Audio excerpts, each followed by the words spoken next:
Guys আসসালামু আলাইকুম। আমি রয়েছে এখন গাউসিয়া বাজারে। আপনার এখানে আছে আপনার পিওর সবজি। আপনার আশেপাশে যে ক্ষেত খামার আছে তাদের থেকে পিওর সবজি এনে আপনার এই বাজারে বসে গেছে। তো দেখুন সবজি কি পরিমাণ সবুজ শ্যামল দেখা যাচ্ছে। আপনার সবজিগুলা পিওর একদম খাঁটি খাঁটি সবজি। গাউসিয়া বাজারে রয়েছে আমি এখন।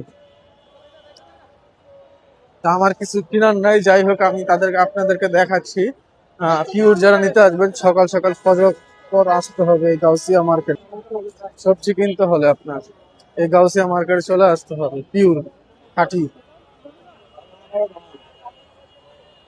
এই যে এইখানে আছে দেখুন লাল শাক, খেতে বিভিন্ন শাক, আমি নাম অত বলতে পারতেছি না। এখানে আছে লাল শাক, মূলা শাক, খসপাতা, আপনার ফুলকপি, টমেটো, শসা, হাটিয়া। আরে বাবা, এই দেখেন ফুলের রাজ্য। ফুলকপি খালি, পাতাকপি, বেগুন, আলু, সিম, কত ধরনের সবজি। যাই হোক, অবশ্যই ভিডিওটা ভালো লাগে লাইক কমেন্ট শেয়ার করে দিন। ধন্যবাদ।